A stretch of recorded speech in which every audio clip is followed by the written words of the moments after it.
She's Fiona. And I'm Ben. What? I'm Ben. She's Fiona. Yeah. Yeah. And I'm Ben. She's Fiona. Clap.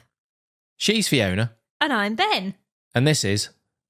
Push, pull, health. I'm tired. Oh. I'm really tired. I've got my cheap energy drink here at 8:30 in the morning. It's not very good, is it? I thought we were clapping. Are we recording? We are. Yeah, this is recording. Here we go. 1, 2, 3. Oh, that's when you do that. She's Fiona. And I'm Ben. And this is Push Pull Health. Welcome. Good morning. Asking you to embrace your rotten attitude to exercise and nutrition. Empowering you to give your unrestricted diet and half-assed exercise routine the middle finger in just 30 days. That's what we do here. That's what you That's do. what I do here. Yes. It's me. It's all about me. I just rock up. It's all about me. Okay. We're always against a time with that camera. It can turn off at any point. I will buy another one in the future. But Dyson with dash with that camera, isn't it? just waiting for that, the noise. A part of me dies each time. Oh. Okay. I haven't got lots of pieces left. Oh. I'm running out of pieces. Oh, very good. I'm running out of parts. Okay. Let's go. Okay, so what are we talking about? Let's today, go. Got to Benjamin? introduce. Yes, you For just some did. reason, I think I'm Joe Rogan. No, you're not. You can't just get into you're Ben. stuff. You have to at least say Oh, who you're you Fiona. are Sorry. and what you do and what your ethos is. Jesus Christ. So what are we doing today, Ben, and why? It's all a bunch of hocus pocus. Oh. Nutritional myths. Oh, and why is it a bunch Just- of focus? Focus. Just surface level. Okay. Get in, get out. Because we need to also briefly talk about the heinous film Hocus Pocus. Not heinous. Excellent movie. Both of them. Second one, not so good. We've talked about myths previously. We have. So we're just going to go through, I don't know, we've got 2 or 3. Is it 3 here? I was Two going or to start three. doing 5 and 10, but one, the camera will turn off and you just need to get this done. I need to get this out and edited for Halloween. Oh, I'm not even gonna reference what's in your lap. I'm not even gonna talk about it. We're not even gonna talk about I'm it. pressing buttons here and I Oh, don't even know why. It's pathetic. And it's Embarrassing. just, I don't get it. It's embarrassing. It is.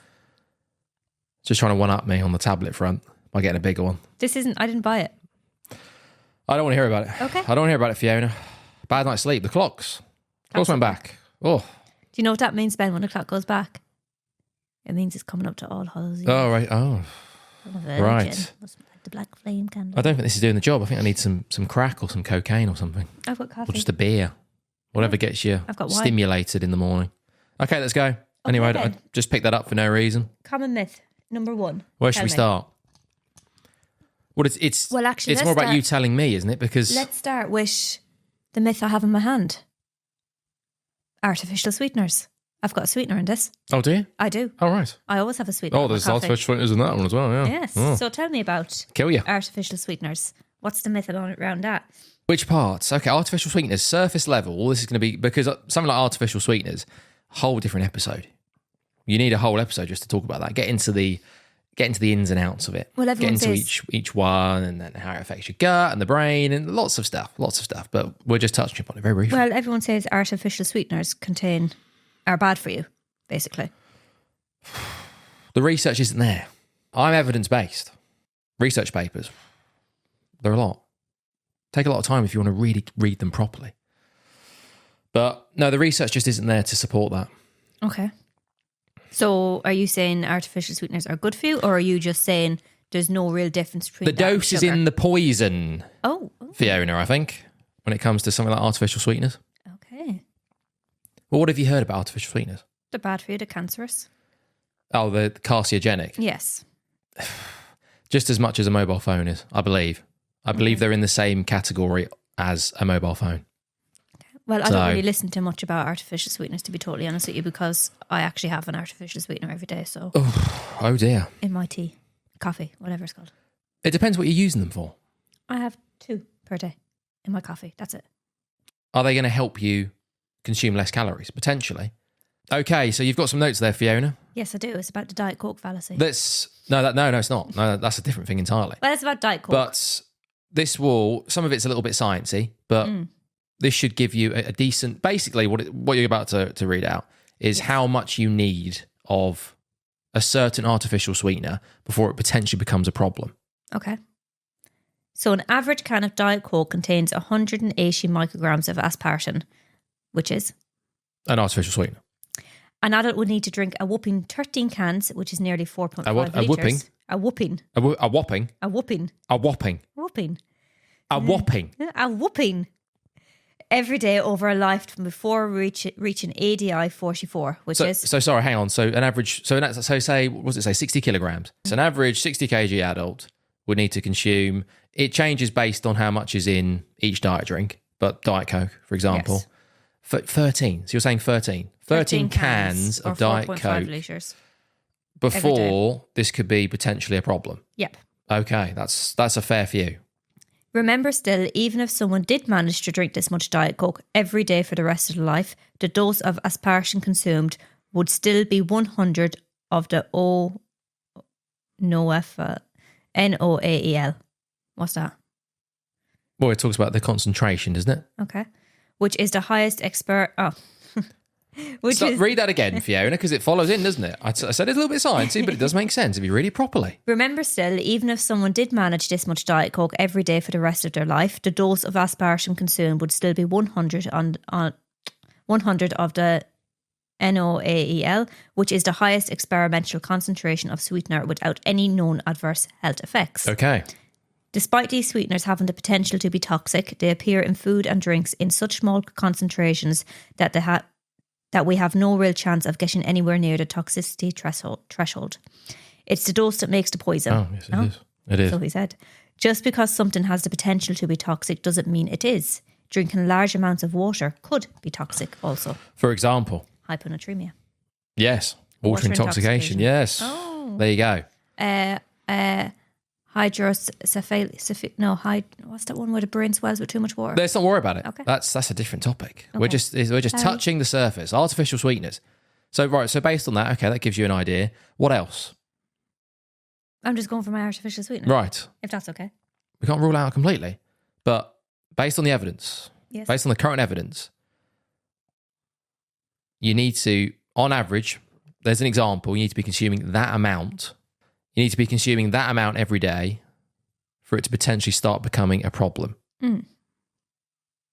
But my question is then, sorry, this is leading back to the Diet Coke fallacy again. No, that's a different fallacy. If you drank 4.5 bottles of normal Coke, how would your health be looking?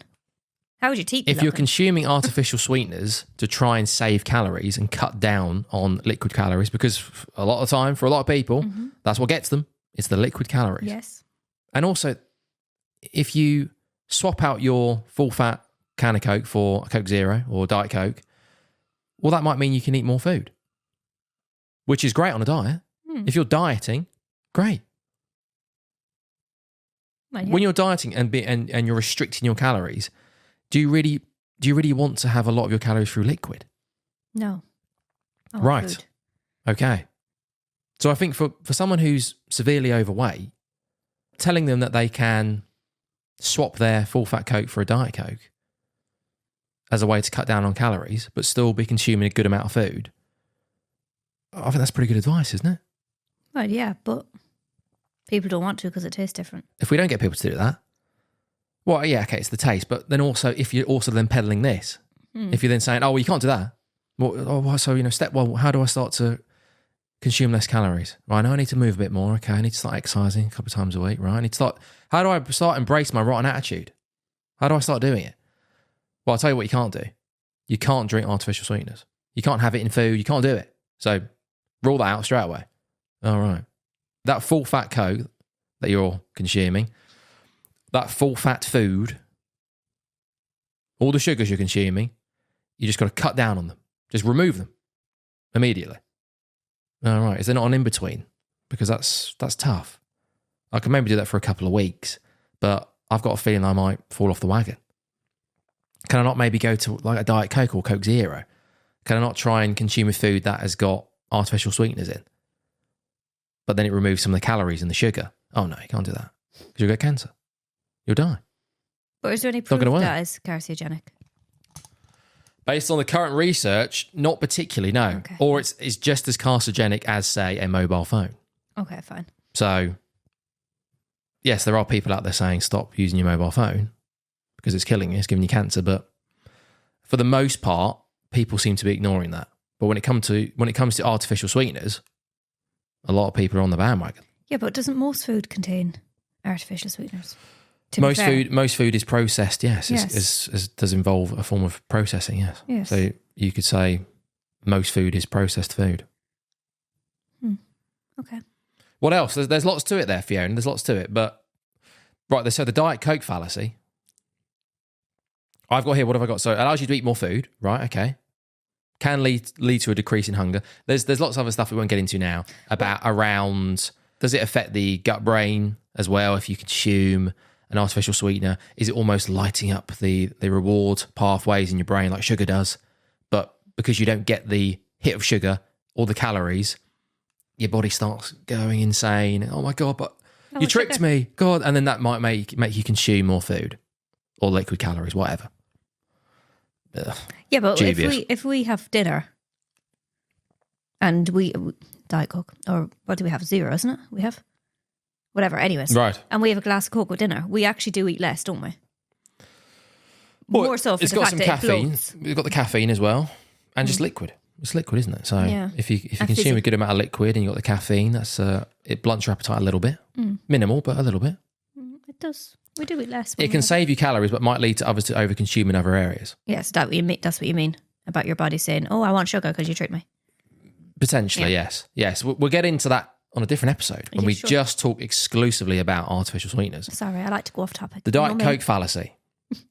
This is where it could be a problem, where people will still be consuming a large amount of calories, but will think it's okay because they're having a Diet Coke. So they've swapped out the full fat Coke for a Diet Coke. But they're still getting that. And they go, well, that's fine, isn't it? Well, like, I've got a Diet Coke here. Okay, what did you have for breakfast? 16-inch pizza. I ate a cake. Yeah, I ate a whole cake. But I had a Diet Coke for lunch with my whole cake.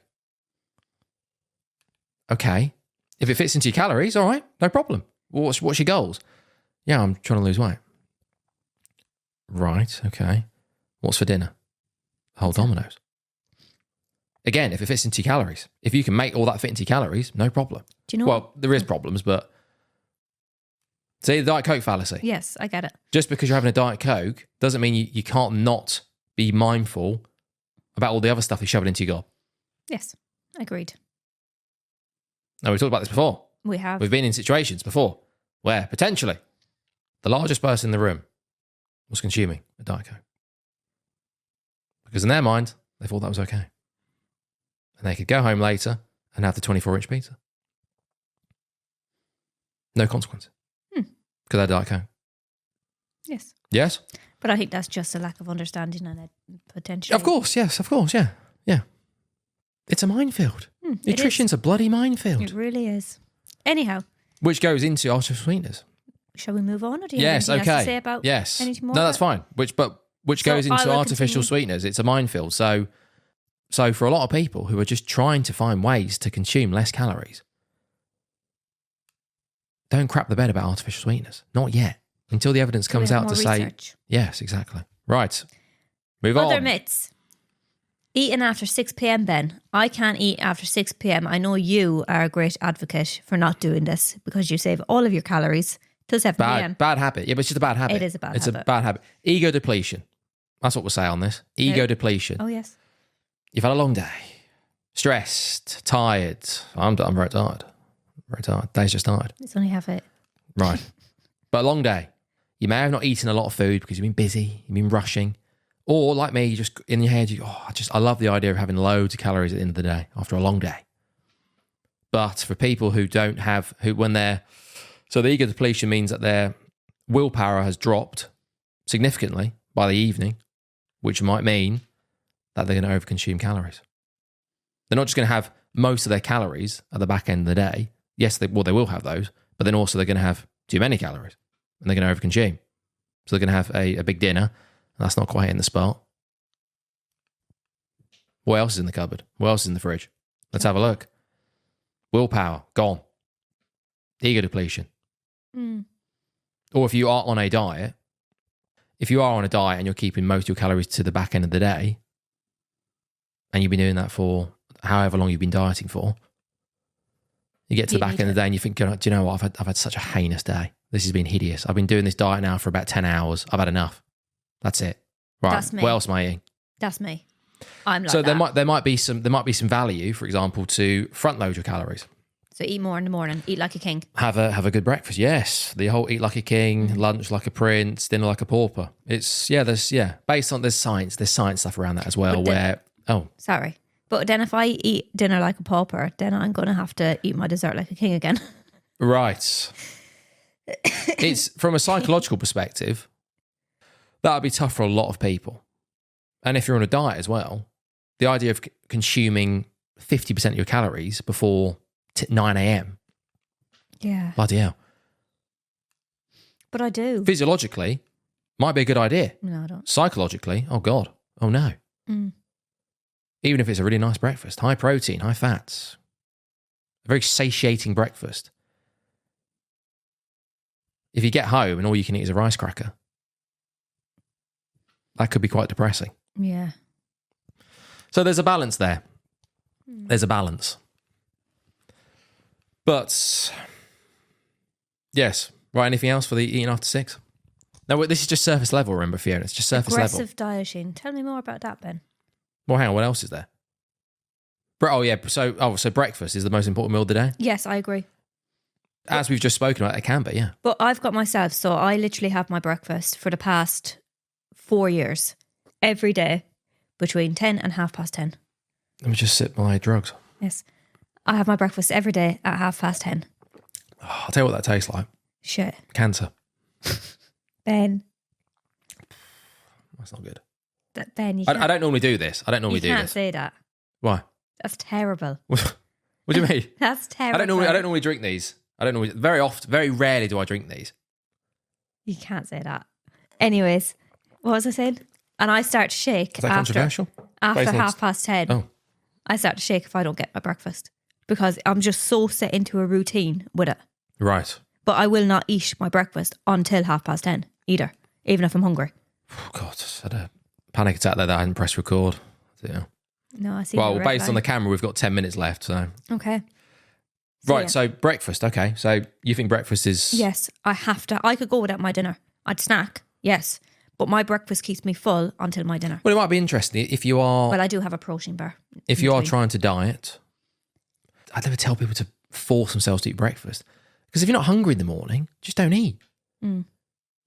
If you're forcing yourself to eat breakfast because you've heard it's good for you and it's the most important meal of the day, then that's a problem.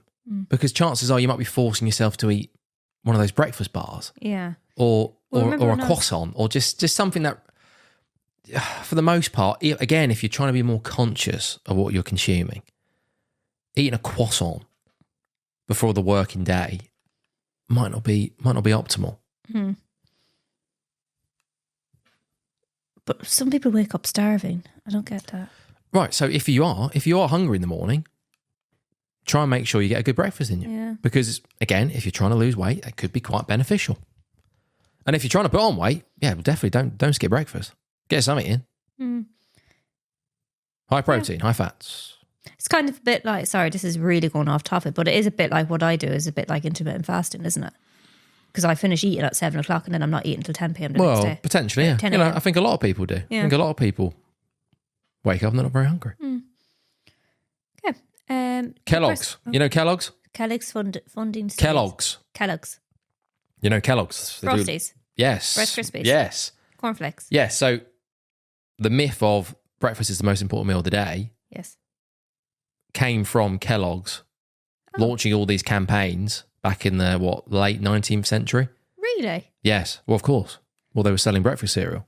That's such a clever marketing, isn't it? Oh, it's the most important meal of the day, everyone. And that's just carried. That's where that's come from. That's just carried through. Very good marketing. I just thought it was literally. It was drilled into me as a kid. Breakfast is the most important meal of the day. Carrots are good for your eyesight. Eat your cereal, yeah. Tony the Tiger, get that in. Yeah. Interesting. Right. What's aggressive dieting, Ben? Oh, have I got that on there? Have a break when sleep. Energy cravings, training times to shit. Yeah, well, for the most part, it's depending where you are on your journey. And what you're trying to do. If you're trying to lose weight for the first time and you're severely overweight, aggressive dieting probably is not the answer. You need to do something that's a bit more long term. If you've gone through multiple phases of dieting and you want to drop, a few pounds, aggressive dieting might be a good thing to do. So you're not in so you 2 to 3 weeks, 3 weeks, say, or a month max, you get in, get out. But this is more for people that have experienced dieting. Have done it before in the past and want to try and just tone up a little bit. Tone up. Yeah. We like that word. Well, just get back on track. So, for example, maybe post-Christmas. Go, do you know what? I need to really... January needs to be a good month. I need to just draw it back a little bit. Just bring it back a little bit. Seems to be a bit of a thing these days where a lot of people are almost advocating to not do that during January. Don't fall for all this stuff where you need to dial it back a little bit and be a bit more aggressive. No, just continue. Do what you want. Everything in moderation. Like, if there's one time a year where you might, for the most part, people need to probably dial it back a little bit, it's probably January. Yeah, but then I get it as well because January is such a bleak month. Oh, God. January is such a bleak month as it is. And then because a lot of people, what they'll do is they will restrict themselves so bad, they'll become miserable. So you've already got the January blues. You've already just had the Christmas. It's dark. It's cold. It's horrible outside. And you're miserable because you're not allowed to consume your alcohol because you're on this really restricted diet. You're not allowed to eat what you want to eat. Just being more conscious of what you're consuming is okay as well. You haven't got to be aggressive with it. Yes, you don't need to go on to our next myth. So the aggressive thing for people that have done it before in January or have done any form of dieting in the past might work. So another common myth is allowing yourself to get into starvation mode. Oh dear. Is that good or bad? This is a rough one. Ooh, is that just a bunch of hocus pocus? Oh, we should have done that for each one, yeah. Oh dear. Oh, we're coming up to... Right, that camera might turn off any second. Oh, we're tenderhooks over here. Right, starvation mode. What the hell is starvation mode, please? So when calorie intake is low, the body adapts by reducing energy expenditure. This is called metabolic adaptation or adaptation thermogenesis. However, it does not... Adaptive, sorry. It's adaptive, isn't it? Adaptive, is that not what I said? Adaptive? Adaptive thermogenesis. Oh, okay. However, it doesn't stop... However, it doesn't stop fat loss entirely. It slows it down slightly as the body becomes more efficient with energy use. Fat loss continues as long as there is a calorie deficit. World hunger example. If true starvation mode existed, as people often described, chronic undernourishment as seen in case of world hunger wouldn't lead to severe weight loss and muscle wasting. Can't say. Sadly, under real starvation conditions, the body does not hold on to weight indefinitely. It continues to lose fat and muscle tissue over time, often resulting in malnutrition and other serious health issues. If you went out to Ethiopia and asked a starving child, how you getting on? God, it's bleak, isn't it? We've come to help. Oh, it's all right. I'm in starvation mode. I'm doing all right. Yeah, my body's just stopped losing weight. I'm just storing the fat that I've got left. I'm right. Don't worry about it. You can go. Oh, right. Okay. Doesn't happen, does it? No. They'll look quite hungry. Yes. Yes. And they'll probably be very fatigued. Yes. Yes. Yes. And no one would die. You might die. You might die from diseases. You won't die. You won't die from starving to death because you've entered starvation mode. So that's okay. I think people are still starving to death. I think it's still a thing. So based on that, I think starvation mode potentially might be a load of crap. So it's a bunch of hocus pocus. Yes. Yes. So Ben says here, starvation mode should be labelled as severe diet fatigue. That's correct, yeah. The body fights to keep you fat. Oh no, sorry, that's part of the myth, yes. Yes. Yes, that's based on the body is fighting to hold on to the fat. Oh, what about the Minnesota starvation experiment? Yes, we won't get it. Yes. So that's what they did. This was they all had eating disorders after. So they tested this hypothesis. Yes, they took lots of people and then just starved them for months on end to see if they got to the point where they just stopped losing weight and muscle. And did it? Because they entered starvation mode. No. Oh. No, they just kept losing weight. And naturally, of course, after they They were in it for quite a while. After the experiment was over, yeah, everyone's relationship with food was pretty poor. Eating disorder galore. Which is about right, isn't it? Well, yeah. Okay. Oh, God, I'm starving. God, here, man. I hear you're starving. Are you in starvation mode?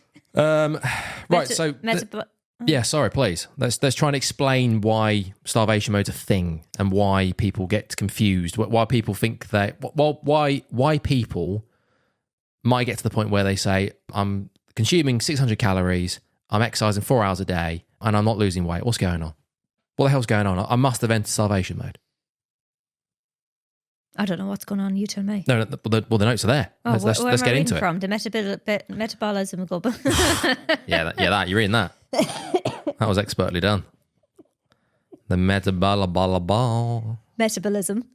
I can't say it. The metabolism. Metabolism. That's Why can't I say it? Oh, many reasons. Metabolism goes back up with calorie increase. So the more you eat, the higher your metabolism. So your metabolism drops. So you become a smaller person. So your BMR drops. You know, the basic metabolic rate. Right, yeah. It drops. Mm-hmm. You become a smaller person. So you expend less energy, less calories. You've become smaller. The problem with this is that as you start to become smaller, as you start to lose weight, appetite might go up, energy expenditure might go down. Well, it does with BMR, it does go down, and you move less because you've got no energy. You're fatigued. So starvation mode, for the most part, is people not being adherent to their diet. Because of all those factors. Okay. There's numerous studies about showing people how they underreport their calories, but there's a video, I'll link it, remind me to link it, of some, it's probably a few videos, but there's a woman who has her calories tracked for a month, and she comes in and they go, so, what do you think? What do you think you consumed over the last couple of weeks or a month or whatever? Oh, I think it was, like probably no more than 1,800 calories a day, and it was almost double. Yes, until you track your calories, over 3,000. It's like a bar of chocolate, like a little square of chocolate that can contain 150 calories. Yeah, and what it is. Go back to the liquid calories. It's all that as well. The camera's still on. That's interesting. Don't jinx it, Ben. It's probably because I've set it to 1080p as well. Maybe that helps. So that the quality might look a bit dodgy, but it's still there. It's still going. You can't define the law of physics. It's easier to believe your metabolism broke. Metabolism holy broken. Poop. Dear. It says I'm well. No, you can't. Metabolism. You can't. So no one in the history of mankind has not lost weight if they're in a calorie deficit. Say that again. No one in the history of mankind has not lost weight if they're in a calorie deficit. Okay, fine. So all the people that are in a calorie deficit, that are walking, getting 30,000 steps in, that are consuming 800 calories and aren't losing weight, is because they are not in a calorie deficit. Mm-hmm. It is not because their metabolism is broken. Okay. But there is the factors. There is the adherence. There's the BMR drops. You become a smaller person. Appetite goes up. Mm-hmm. And the endo. That sounds yeah, you need your sunglasses on. So hang on. Before we get to that, does that make sense about the starvation stuff? Because I'm very aware that we're just whizzing through this. But yes. That's fine, because that's what this episode was meant to be. It was just breaking some myths. Yes, it makes sense to me. Coming out of some stuff, not worrying too much about it. Yes, that makes sense. A broken metabolism. Drink some of my poison.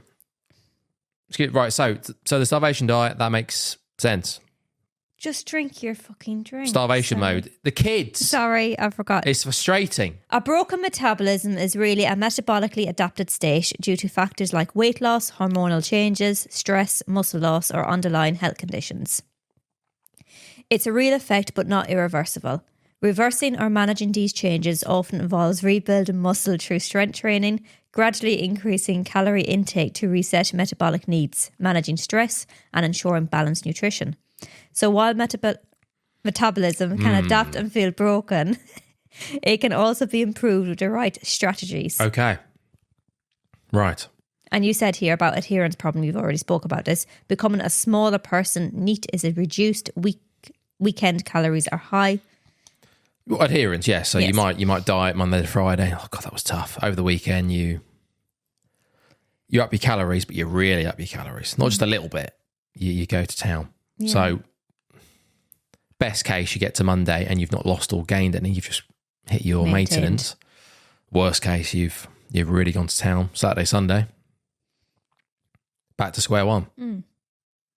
There's some examples of people where women who have got PCOS, insulin resistance, where your BMR can be reduced a fair bit with PCOS, for example. So there are some cases where, not that your metabolism's broken, but it's just that your BMR without PCOS, for example, would be set at this amount, but because you've got something like PCOS or a thyroid issue. But then for thyroid issues and PCOS, as long as you're medicated, that for the most part should sort itself out to a degree. But you still might have, on average, maybe a 10% deficit when it comes to your BMR. So because you've got something like PCOS, your BMR might be 1,500, but in reality, knock that down an additional 10%. Here's the thing with people without these medical conditions. Their BMR will be their BMR based on all the stuff we've talked about. But then when it comes to certain medical conditions, that can affect your BMR. Basal metabolic rate. Interesting. Very interesting. So what would you say, Ben, out of those 3 topics? Was that 3? Was that 3? Yeah. Breakfast is the most... so artificial sweeteners. Yeah. And there was a few there, breakfast and... Yeah. And yes. Starvation mode. Which would you say is the biggest bunch of Hocus Pocus? Or is it all just a bunch of Hocus Pocus? Oh dear. Oh, that's rude. That's just a horrible drink. Well, starvation mode's not great, is it? It's not great. I agree. Artificial sweeteners, at the moment. Research isn't there. Evidence is not there to say that it's killing you. And you have to, like we talked about, be consuming a lot of them. And most of the studies that do say it can cause cancer, it can cause health problems, are done in rats, done in mice. Really? Yes. Oh, okay. Interesting. Well, one, because they're quite hard. I guess there are quite a few studies that are hard to replicate in humans. But not everything translates over from mice, rats to humans. Some stuff does quite well, but other stuff doesn't. Okay. Or it's done in vitro. In a test tube. I understand what in vitro is. Oh, sorry, Fiona. You looked at me blankly there. What are they testing? I don't understand. What exactly are they testing? When it comes to what? When they do it might not be artificial sweeteners. I'm talking about in general. Oh, okay. There might be a lot of studies that are done in vitro to show this. Oh, okay. I can't see a bloody thing. I cannot see a bloody thing. I'm blind. I'm blind. You're not blind, Ben. It's just the sun. God, that's terrible. Right, is that it then? I think that's it. That's it, Ben. Okay, right. That's it. Okay, let's get to that hideous film. It's not or a hideous films. film. The one good thing about this is that I've actually got notes from when we did this. When did we do this? Let's have a look. When was this done? Oh, it didn't tell me. It would have been October 2020. Jesus Christ. Jesus. Yeah, so we did this on our old our film podcast. So we don't say its name out loud. Film flaggers. But if you want to hear a full review of Hocus Pocus, go and listen to that. So this is... Still gets downloads, Fiona. People are still downloading it. Oh, fools, all of you. So we watched... Oh, sorry. I was about to say we watched Hocus Pocus 2 and... I don't like that movie. We've seen it last year. Oh, they're both terrible. But no, the first one is really good. There's something about the first one. They're both pretty bad. They're both, but the second one is... God. So Hocus Pocus 1993, 6.9 on the IMDb. A teenage boy named Max, and his little sister move to Salem, where he struggles to fit in before awakening a trio of diabolical witches that were executed in the 17th century. So good. Salem. I put a spell on you. Been there. Bette Midler, Sarah Jessica Parker, and Kashi Najimy are the 3 witches. I think they all look pretty good in the sequel. They're aging quite well. I think Bette Midler's almost 80. Yeah, she's old. Yeah, bless her. Kathy. Well, she still seems quite capable, so I wouldn't feel sorry for her. Mary. I thought she looked odd in the second film, like she had a bit of work done on the face. Like her face didn't move. Yeah, but you keep saying that. This is 30 years later. What do you want from these people? I don't know. I just felt she looked better in the first one. She looks healthier. She's lost a bit of weight. No, she looks 30 years older. No, she doesn't though. She looks younger in this one than she did in the first one. Oh, she's a little bit slimmer, so I'm sure that's helped a little bit. Maybe. She wasn't overweight as such in the first one, but she was a bit bigger. But it's very good. Very good. Just the first one is just brilliant. It's just brilliant. Everything about it. Well, it's not, but okay. The characters, you liked your characters. You got the cat. You got Zachary Binks. You've got, it's just so... No, it's Thackeray, isn't it? Yeah, but I call him Zachary. Zachary Binks. Well, no, don't. That's incorrect. It's Thackeray. Thackeray. Oh, no, I'm not saying that. Well, that's his name. Please. Your characters, you just liked them more. Yeah, Tory Burch is a bit annoying. And Thora Birch. Max, what's his name? Or Mary Katz. Yeah, is she gone off the radar, Thora Birch? I haven't really seen her. I haven't seen her much. She's probably what? She's not even 40 yet, is she? Don't know. Bloody hell. But yeah, it's just the characters. You just like the characters a little bit more. You're kind of rooting for them a little bit, especially Zachary and Billy. You love them. You gotta love them. Do you? Yeah. And it's just Hocus Pocus 2 is just rehashing the same story except different. It's the same but different. But you don't like the characters because you're dealing with teenagers, and I know it's a kids movie. We're dealing with teenagers. I know. Teenagers in the first one. I know, but they're 20th century teenagers. Oh, right. 2014 whatever year it was made in teenagers. Right. And it's just very different. What have I got here? I've just got, right, okay, yeah.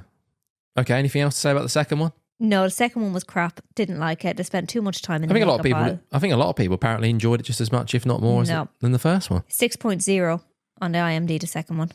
Right. Two young women accidentally bring back descendants and sisters to modern day Salem and must figure out how to stop the child-hungry witches from wreaking havoc on the world. It kind of made you feel sorry for the witches at the end, for Winifred. In the second one? Yeah. Oh, because she can't be without her sisters. She's evil. You're not meant to feel sorry for her. Ooh, not good, is it? And it sounds like they only ever killed one child. I don't know, you tell me. Yeah, Emily. Right. Because that's all that's mentioned. Well, I guess there's only so much child killing they can do with these films because they're PG, aren't they? Oh, yeah, that's true. That's true. I'm being too harsh on them. But yeah, it was just, yeah. No, the first one I will watch every Halloween. The second one, I didn't even want to watch it for a second time. Right. So even the music was shitter in this film. Please. Was less appropriate. I've been able to switch it off, the swearing. This just goes to show that you can't switch it off. I can. No, you can't. So yeah, it's just, yeah. Okay, nothing else to say about the second one. Right, okay, the first one then, quickly, right, what have we got? Let's get a bit more in. While the camera's still working. It's a miracle. There is a few little good ones in the second one, to be fair. When Mary farts going into the shop. Oh, that's inappropriate, isn't it? The very first opening scene where we're in Salem back when the witches were younger. God, how's the lighting looking with this? God, I bet it's looking terrible. And there's this woman and Winifred is running back to the house or whatever. And she bangs into a woman and the woman says, oh, that's enough for one day. She just literally left her house and goes back in. Oh, that's right, yeah. That was quite funny. That's it. That's your highlights, is it? Yeah. Okay. What do you got? What do you have? Oh, nothing from the second one. Zero. I was just waiting to see what we got. What have we got? Right, yeah, I've just got my old note. God, these notes are horrendous. Yep. I seem to have back on the film. I seem to have a massive issue with the CGI cat. According to these really rough notes, massive problem with the CGI cat. When Billy Butcherson comes back up from the grave, I made you rewind it when we were watching it recently. Oh, the screaming face. The screaming face. So Billy wakes up and he comes out of his grave and he looks over at the four of them and they all scream and the cat screams too. That is brilliant. That is just brilliant. It's brilliant, It's the cat screaming. That's a really strong way of putting it. It's brilliant. It's funny brilliant. It's CGI, okay. Yes, but it's brilliant. Right. Time flies when you're dead. Witches all had the same mother. God, these notes. What? First time a CGI cat was used. Great. And the great was being sarcastic. Mm. Okay, right. The first one, please. What have we got? I've just got random notes. I don't have any notes. These are really random. I didn't make any notes. Virgin gag. The virgin gag and the candle. Oh yeah. They keep making the same gag, don't they? They're only 16. No, it's just, but they just keep going back to it, don't they? Oh yeah. It's almost like, they're only young, aren't they? Yeah. So it's not like what's the guy called? What's Billy? the kid? Oh, Max. Max? It's not like Max is like 30. Yeah. That is a bit odd, actually. I never really thought about that. Yeah. Because they're still in high school. Like. Yeah. This is going back 30 years ago. Yeah. What was it? Max was like, oh, sorry, I can't like the candle. I've been going at it since I was 12. If you're off to do it, what's the woman called? The girl? Oh, I can't remember. Oh, Fora, you're off to do it because you're only 7. Danny. Right. We can't do it because we've been going at it for quite a few years. Okay. That is odd, actually. I never thought about that. But anyways, it was still brilliant. Still brilliant. I loved the music in it. When they're singing, you really get into it. I put a spell on you. Brilliant. Okay, what else, Fiona? I just love it. Just brilliant. When they get We're out, meant to be reviewing it. We're meant to be... Oh, no, we're not. We used to be film reviewers. When they're in the school and they get put into the chamber at the school or whatever, and then when they come back, when Winnie steps out of it, she's there speaking French. Oh, okay, because right. the video is for teaching. Right, yes. Very good. I've got that actually in the notes. Learn French. Yeah. Yes. There you go. That's okay. Good. That's good. It's just all very good. It does drag on a little bit towards the end because you're just like, Jesus Christ, will it get bright ever? Will it get what? Because it's 5:30. When they're at the Witcher, when they're at the school, it's 5:30 in the morning. Right. Because they get back in and they say, oh, it's 5:30. They must be still at the party. It's Halloween now. It was bright at, 6:20 this morning? To be fair to the CGI cat, it looks he's back to horrendous, but the CGI in the second one is so poor. What did it do CGI? Oh, the hoverboard. The flying. There's whenever they fly. The hoverboards are quite good. I don't know if it's meant to be horrendous. I don't know if it's meant to hark back to the first one and they're meant to look the same. I don't know. But then that's a whole different topic, isn't it? CGI. Yes. CGI just seems to be getting worse. Yes. Very strange. Yes. Not good. Not good at all.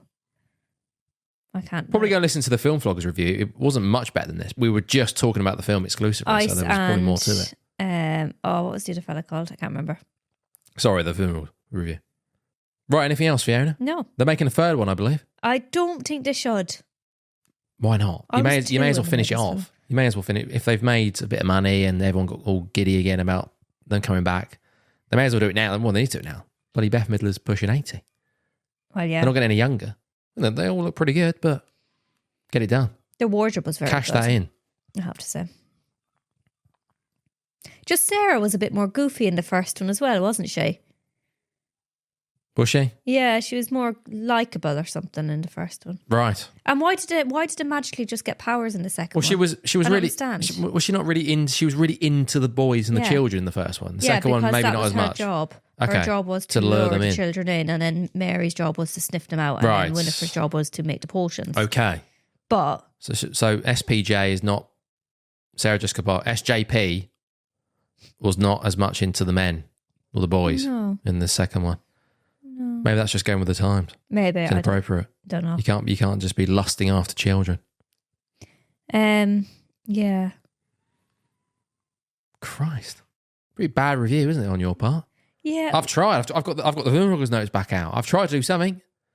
But what do you want? This is your favourite film of all time. I thought you just. It's not my favourite film of all time. You'd just be gushing. It's my favourite film to watch at Halloween time. Right. It's not my favourite film of all time. The fact that I've had to watch both of these films this week, absolutely hideous. Makes me sick. Hideous. Okay, well, based on let's leave it there then. Yes, because I've got to try and edit this in time for Halloween. So let's go. You know what I said, Ben? It's just a bunch of hocus pocus. Okay. Oh, that's haggard. Oh dear. Okay, what do you think of that episode? That was, that was okay. Yeah, that was okay, Ben. And it's because I've set it to 1080p. Can we address the elephant in the room? I don't know why I haven't done that before, but I just feel like that go wrong somehow. Right. Okay, let's do a couple of quotes or something just to finish off. Oh, the quotes are back. Well, because the quotes normally go in the bin because the camera keeps turning off. Oh, yes, so I that's get true. My stress levels are through the roof. I'm like, That's true. Who cares? My hair. What have we got? Oh, here we go. Here's a good one from Charles Bukowski. Oh. I was waiting for something extraordinary to happen, but as the years wasted on, nothing ever did unless I caused it. Muy interesting. Your failures serve as a beautiful reminder that you were in the arena trying. I like that one. Oof. That's a good one. I'm in the arena. You're trying. I'm sitting here in the arena. You're trying your best. Well, that's all you can do. But you got to keep showing up. Yep. If you don't show up and if you don't do this and you don't let the camera turn off, you don't get stressed, you don't drink your cancer in a glass at 9 a.m. on a Sunday,